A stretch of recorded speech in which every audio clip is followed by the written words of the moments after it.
Picture this, a crumbling theatre, its once grand facade now cloaked in shadows, standing silent and forgotten at the edge of town. The air is thick with the scent of decay, and the faint echo of applause seems to linger, though no one has performed here in decades. The stage, now draped in cobwebs, holds secrets that refuse to stay buried. Whispers drift through the empty seats, carried by an unseen wind, voices of those who never left, their stories trapped within these walls. This is no ordinary theatre. This is a place where the line between the living and the dead blurs, where every creak of the floorboards and every flicker of the dim, ghostly lights tells a tale of tragedy and terror. Tonight we step into the heart of darkness, into the cursed theatre that has become a stage for lost souls. What you're about to hear is not just a story, it's a warning. Because once you enter, you may never leave. Stay with us as we uncover the chilling secrets of the cursed theatre, a stage for lost souls. But before the theatre became a place of whispers and shadows, it was once a beacon of light and life. Let's step back in time to its grand opening, a night filled with promise and celebration. The theatre, known as the Grand Opus, was hailed as a masterpiece of architecture, its ornate carvings and towering columns drawing crowds from far and wide. The air buzzed with excitement as the curtains rose for the very first time, revealing a stage that seemed to glow with possibility. The performers dazzled, the audience roared with applause, and for a moment it seemed like nothing could dim the brilliance of this cultural jewel. Yet, beneath the glittering surface, trouble was brewing. The theatre's rise to fame was as swift as its fall. It wasn't long before whispers of discord began to spread. Among the performers was a young actress named Eliza Marlowe, whose talent was matched only by her ambition. She was the star of the show, the darling of the stage, but her success came at a cost. Jealousy festered among the cast, and tensions reached a boiling point during a fateful performance. Eliza, it's said, was betrayed by someone she trusted, a fellow actor, who sabotaged her final act, leaving her humiliated and broken. The aftermath was swift and devastating. Eliza vanished from the theatre, but not before delivering a chilling warning. She vowed that the stage would never know peace again, that those who performed there would suffer as she had. Some say she cursed the theatre with her dying breath, while others believe she performed a dark ritual in the shadows of the stage. Whatever the truth, the Grand Opus was never the same. Performances began to falter, accidents plagued the cast, and audiences dwindled. The once thriving theatre became a place of fear, its glory fading into the darkness. And so the curse took hold, weaving its way into the very fabric of the building. The Grand Opus, once a symbol of art and joy, became a stage for tragedy, its history forever stained by the sorrow of a scorned performer. But this was only the beginning. The curse would grow stronger, its grip tightening with each passing year, as the theatre descended into a nightmare from which it would never wake. As the curse tightened its grip on the Grand Opus, the theatre's descent into darkness became impossible to ignore. The next chapter in its tragic tale unfolded during a performance that would go down in infamy. It was the opening night of a new play, one that had been highly anticipated by both the cast and the audience. The lead actor, a rising star named Hale, was set to deliver what many believed would be the performance of a lifetime. But as the final act began, something went terribly wrong. Victor stepped onto the stage, his presence commanding the room as always. The audience leaned forward, captivated by his every word. But as he reached the climactic moment of his monologue, the lights flickered and the air grew unnaturally cold. When the lights steadied, Victor was gone.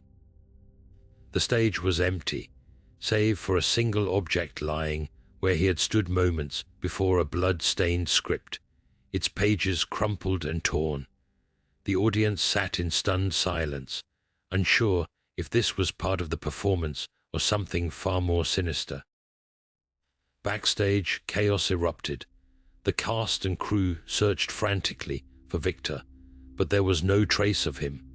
His dressing room was untouched, his belongings exactly as he had left them.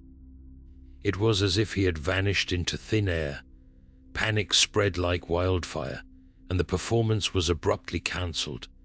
The audience, now gripped by fear, fled the theatre, leaving behind whispers of curses and dark forces at work.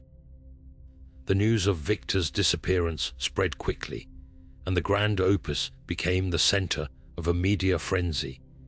Investigators scoured the theatre for clues, but no evidence of foul play was ever found. The blood-stained script became the only tangible link to Victor's fate, its origins and meaning shrouded in mystery. Some claimed the blood was his, while others believed it was a grim warning from the spirits that haunted the theatre. In the wake of the incident, the Grand Opus was forced to close its doors. The once proud theatre, now a place of fear and uncertainty, stood silent and empty.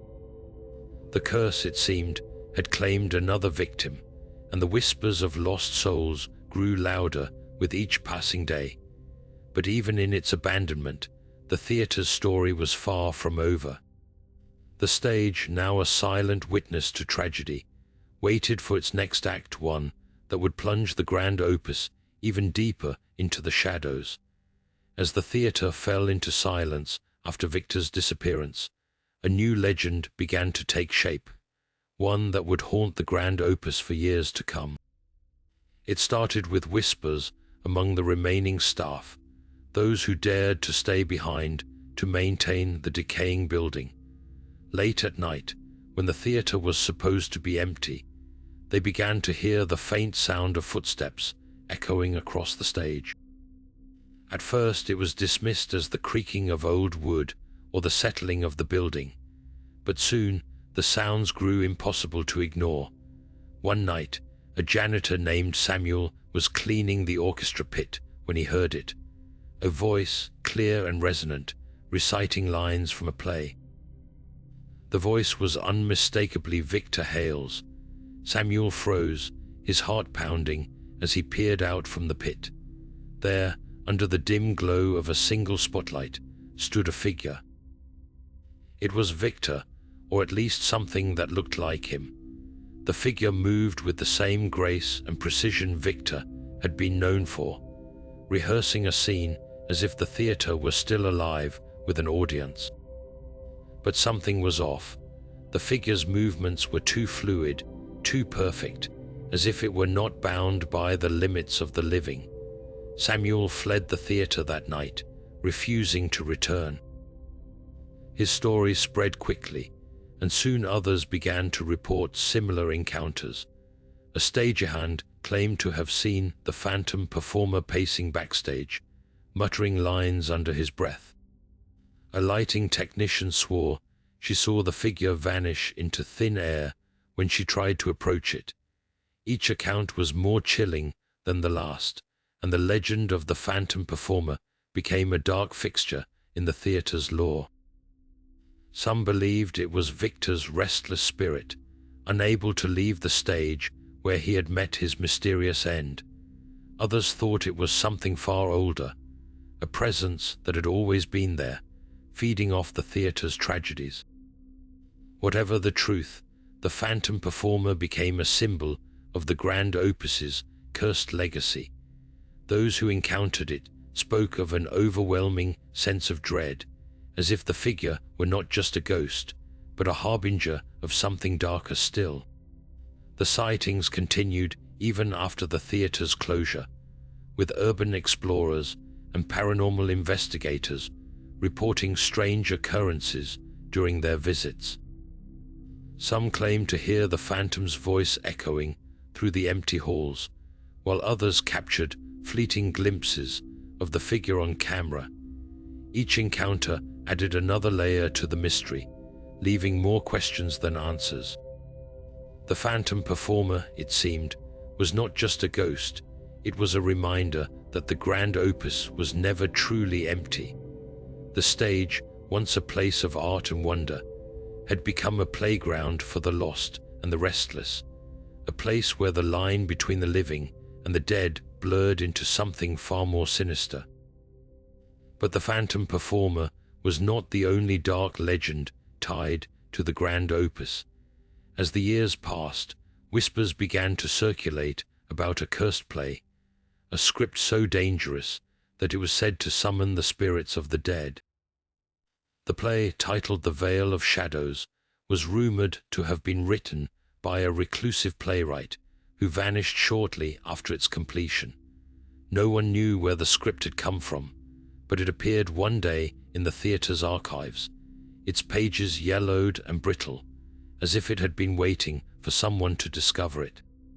The first attempt to stage The Vale of Shadows ended in catastrophe. The lead actor, a rising star named Clara Bennett, was found unconscious backstage after the opening night performance.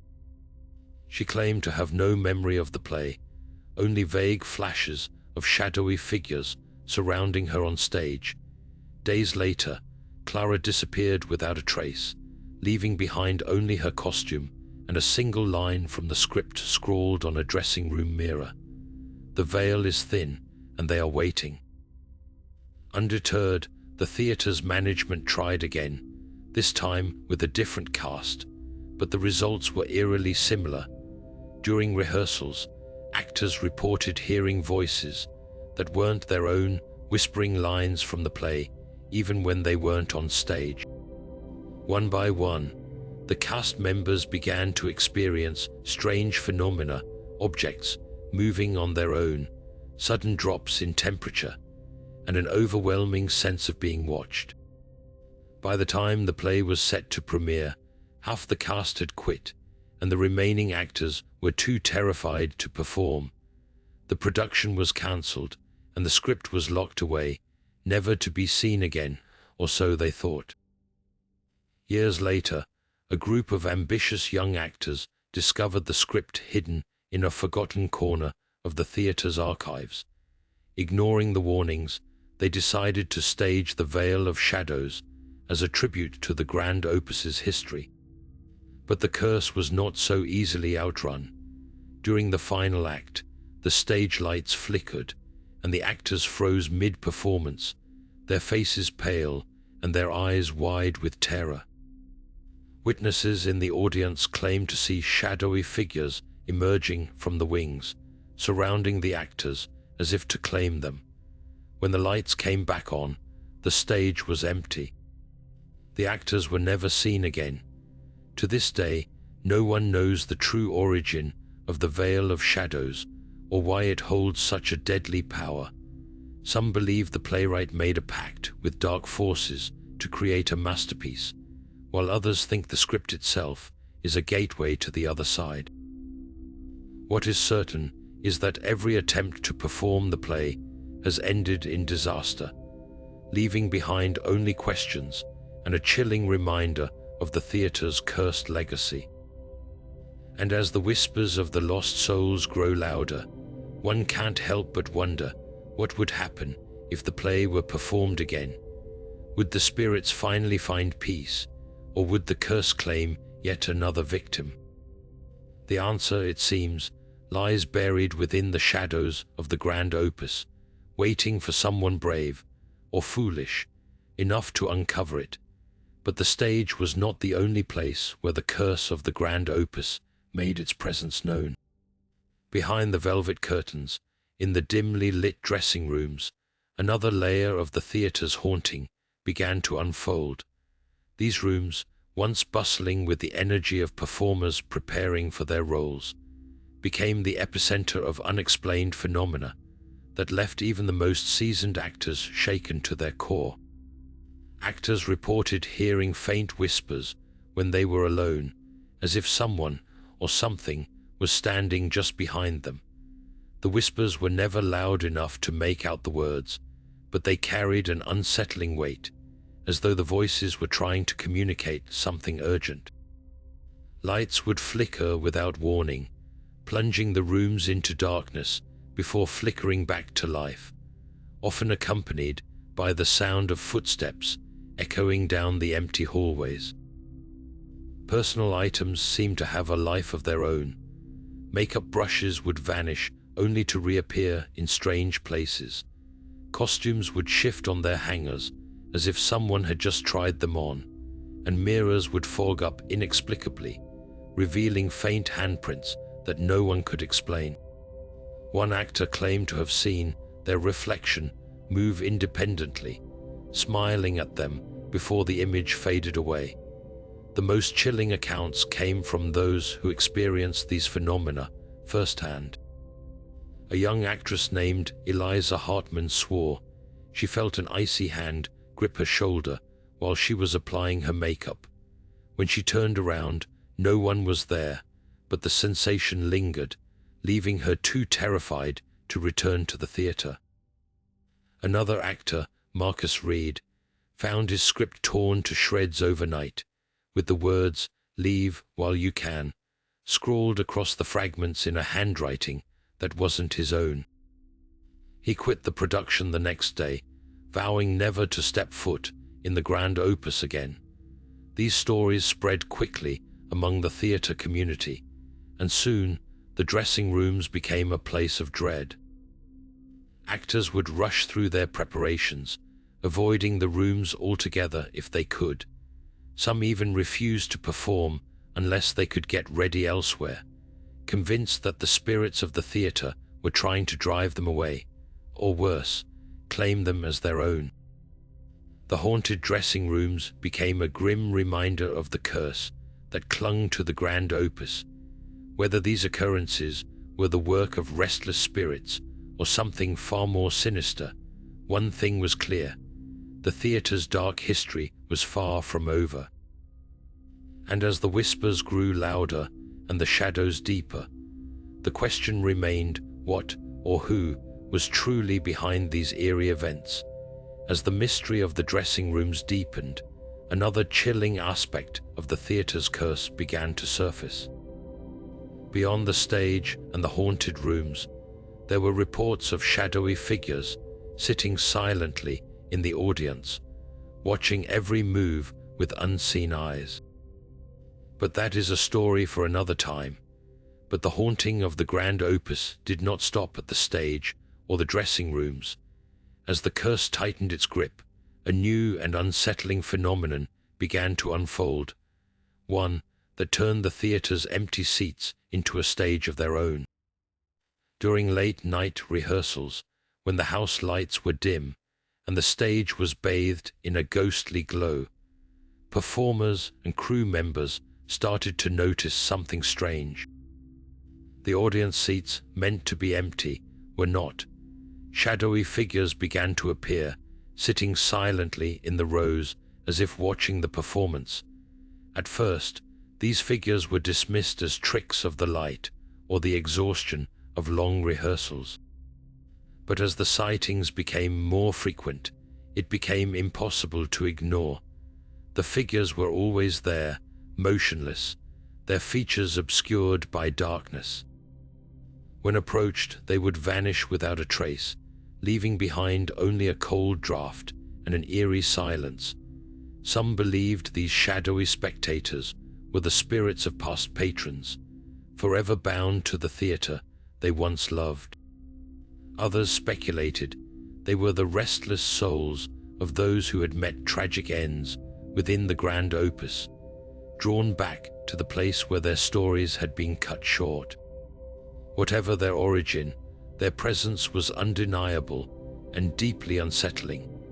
Actors reported feeling an intense pressure during rehearsals, as though they were being judged by an unseen audience. One performer described the sensation of of being watched so intensely that they forgot their lines, only to hear a faint whisper guiding them through the scene. Another claimed to have seen a figure clapping silently in the back row, its hands moving without sound before it disappeared into the shadows. The crew, too, had their share of encounters. A stagehand once saw a figure sitting in the front row, its head tilted as if studying the performance.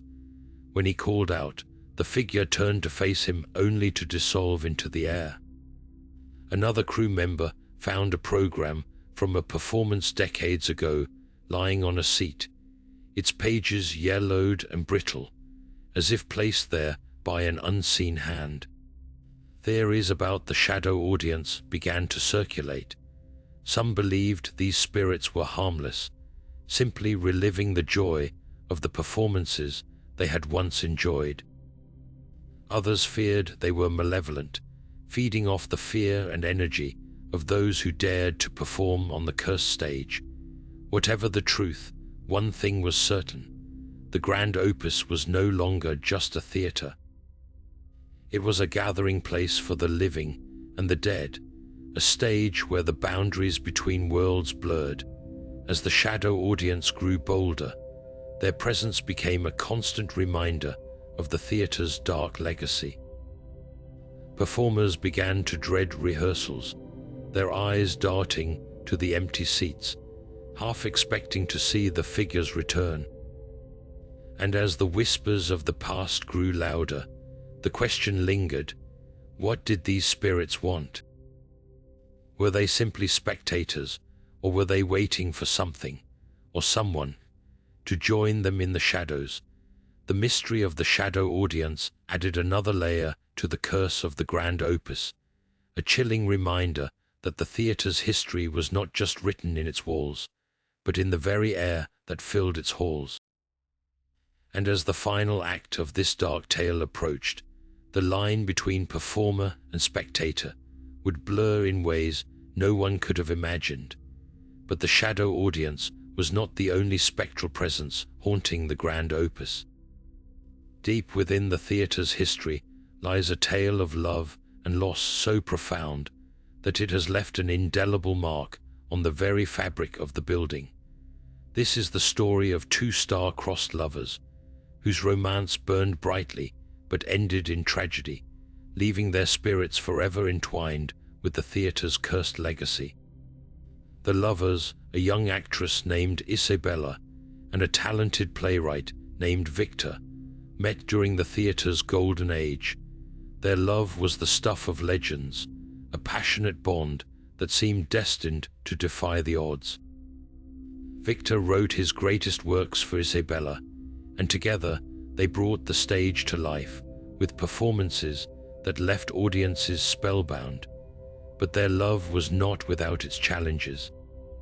Victor, consumed by his art, often neglected Isabella, while she struggled with the pressures of fame and the demands of her craft. One fateful night, during the final act of a play Victor had written specifically for her, tragedy struck. As Isabella delivered her lines on the balcony set, a sudden malfunction caused the railing to give way. She fell, and though Victor rushed to her side, it was too late. Isabella's last words were whispered to him, a promise of eternal love, before she slipped away. Devastated, Victor retreated into himself, and the theatre, once a place of joy and creativity, became a prison of grief. It is said that Victor never recovered from the loss. He spent his final days wandering the theatre, calling out for Isabella, until he, too, passed away under mysterious circumstances. From that day forward, whispers began to circulate about strange occurrences in the balcony. Actors reported hearing soft, mournful voices echoing through the empty seats, while others claimed to see fleeting glimpses of a man and woman standing together, their forms shimmering like mist in the moonlight. The balcony, once a symbol of their love, became a place of restless energy, Some believe that Isabella and Victor's spirits are trapped there, forever searching for each other in the afterlife. Witnesses have described seeing Isabella standing alone on the balcony, her figure bathed in an ethereal glow, as though waiting for Victor to join her. Others have heard Victor's voice, calling out her name in the stillness of the night, only to find the balcony empty when they investigate.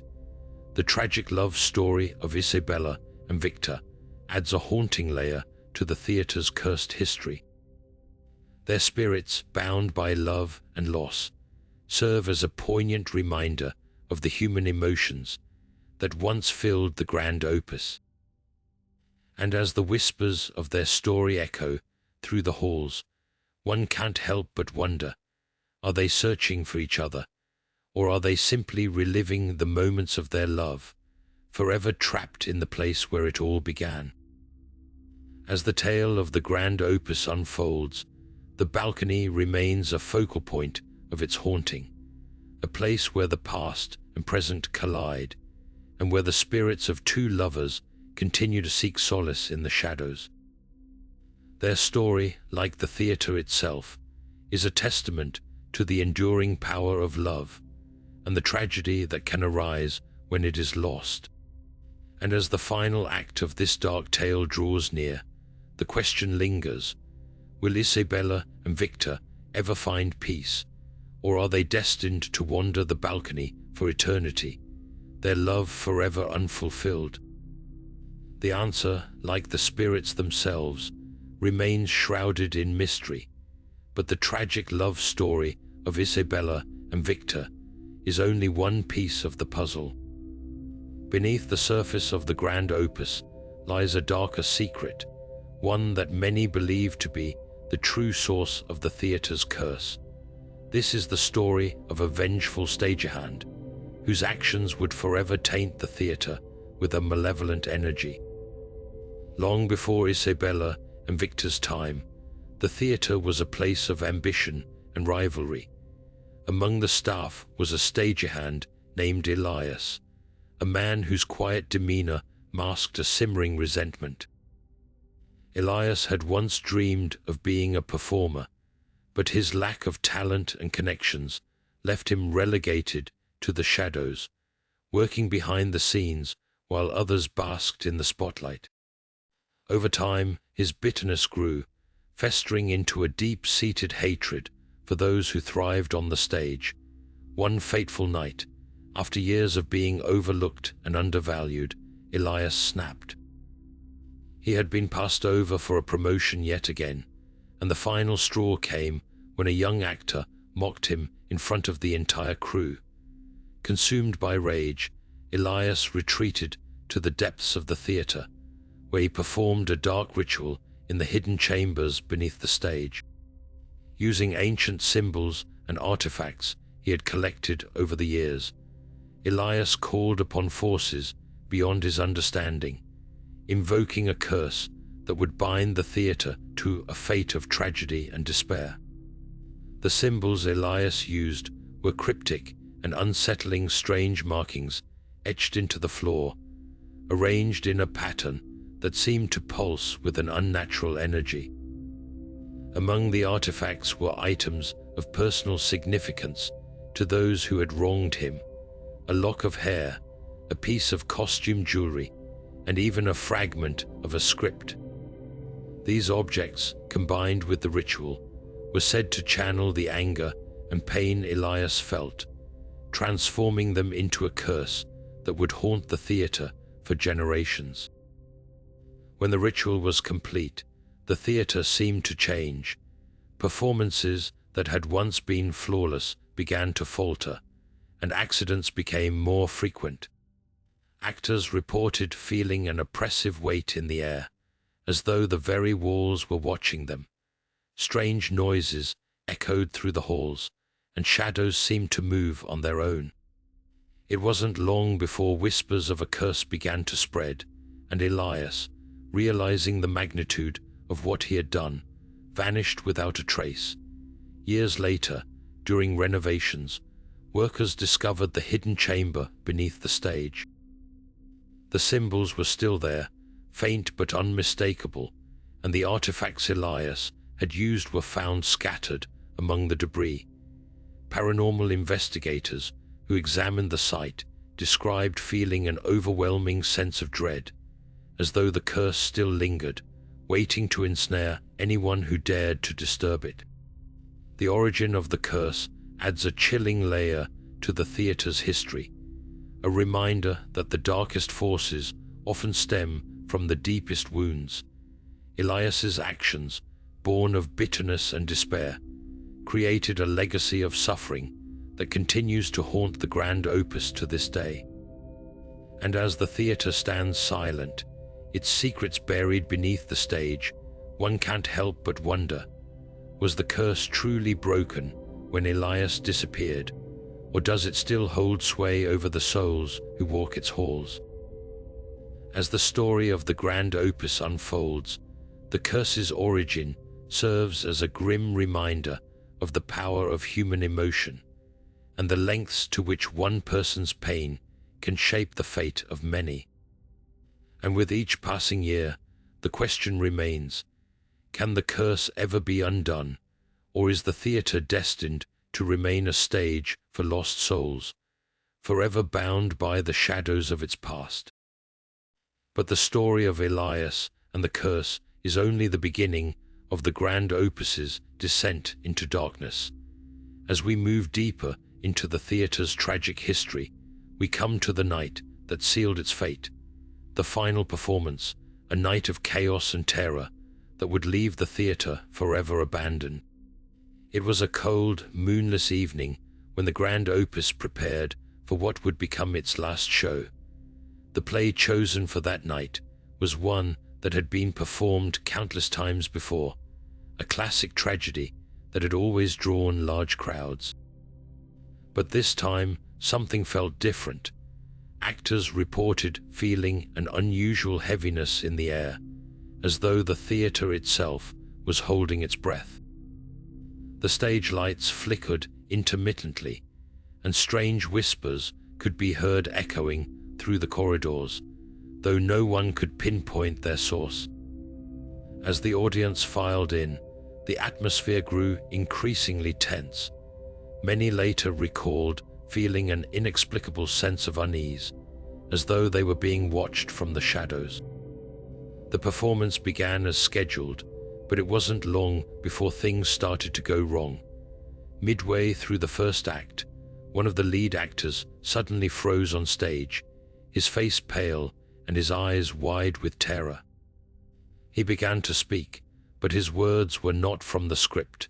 Instead, he recited lines in a language no one recognized, his voice trembling with fear. The audience, initially confused, grew restless. Some laughed nervously, while others exchanged worried glances. But then the lights went out. Complete darkness engulfed the theater, and for a moment there was silence. When the lights flickered back on, the actor was gone.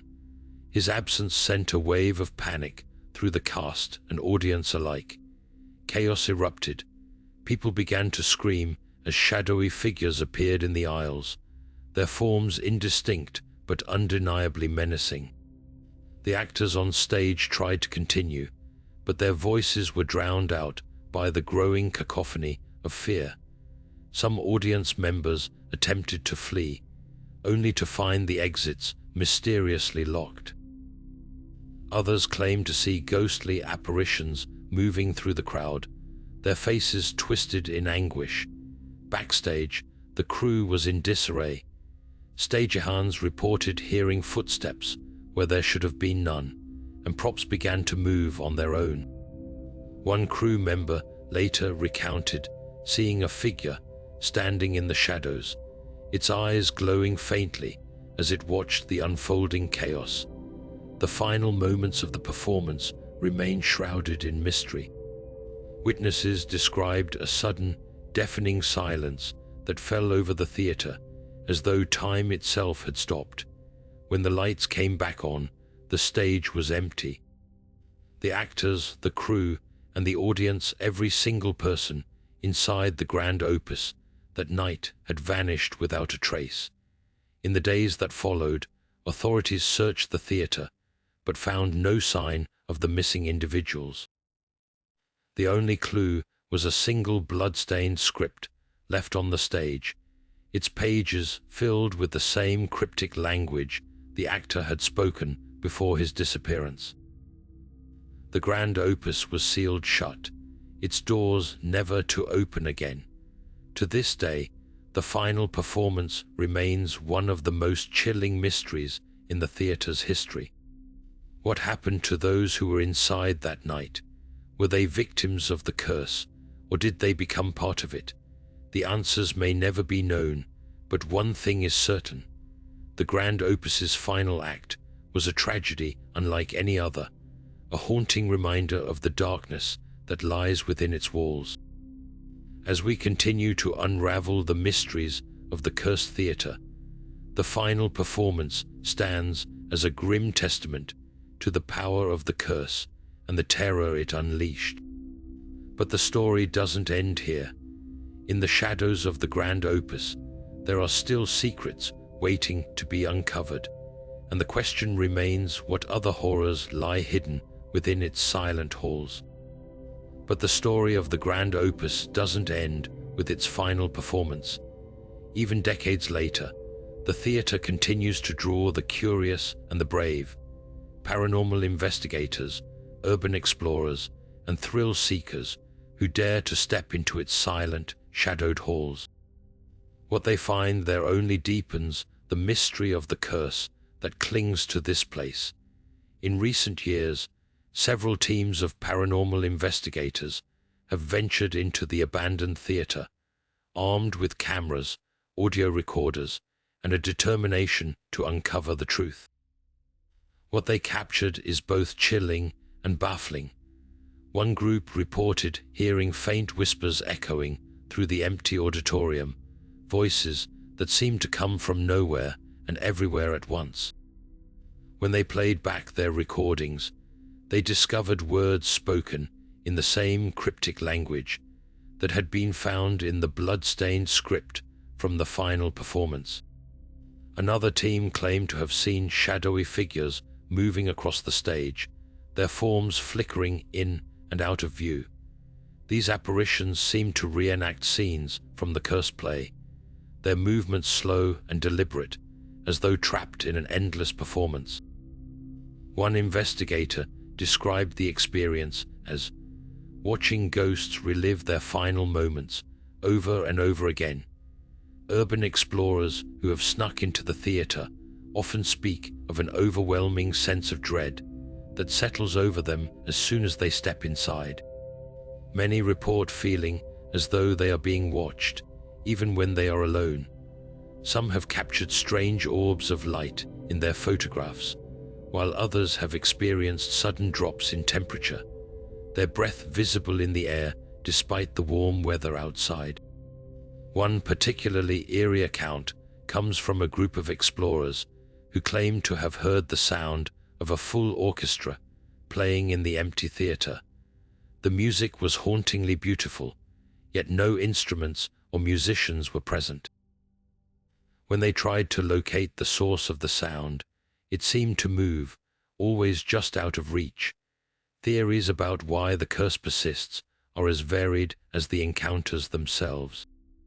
Some believe that the curse is tied to the dark ritual performed by the vengeful stagehand, Elias, and that his anger continues to fuel the theater's malevolent energy. Others suggest that the spirits of those who vanished during the final performance are trapped within the theater, unable to move on. There are also those who think the curse is not supernatural at all, but rather a psychological phenomenon. They argue that the theater's tragic history and eerie atmosphere create a collective sense of fear, leading people to interpret ordinary occurrences as paranormal. Yet, even skeptics struggle to explain the sheer volume of strange and unexplainable events reported by those who have entered the Grand Opus. Whatever the truth may be, one thing is clear. The Cursed Theatre remains a place of mystery and terror. Those who enter its halls often leave with more questions than answers, their experiences adding new layers to the legend of the Grand Opus. As we near the end of our journey through the Cursed Theatre's dark history, one question lingers. Will the curse ever be broken, or is the Grand Opus destined to remain a stage for lost souls, forever echoing with the whispers of the past? The answer, like the theatre itself, remains shrouded in shadow.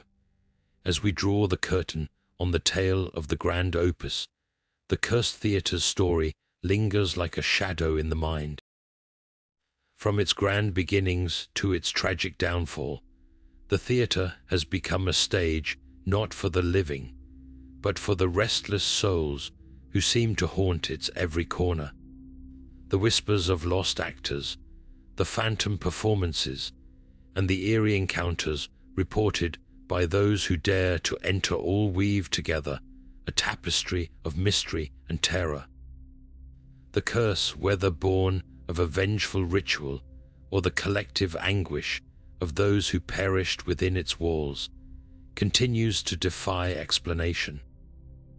Is it the lingering anger of Elias, the scorned stagehand, or the trapped spirits of the vanished cast and audience? Or could it be that the theatre itself has become a mirror, reflecting the fears and imaginations of those who step inside? Whatever the truth may be, the Grand Opus stands as a haunting reminder of the thin veil between the living and the dead. Its story challenges us to question what we believe about the supernatural and the power of fear. Now we turn to you. What do you think lies at the heart of the curse? Is it a force beyond our understanding, or a creation of our own minds? Share your thoughts and theories in the comments below. We'd love to hear your take on this chilling mystery. If you enjoyed this journey into the shadows, don't forget to like, subscribe, and hit the notification bell for more tales of the unexplained. Until next time, stay curious, and maybe think twice before stepping into an abandoned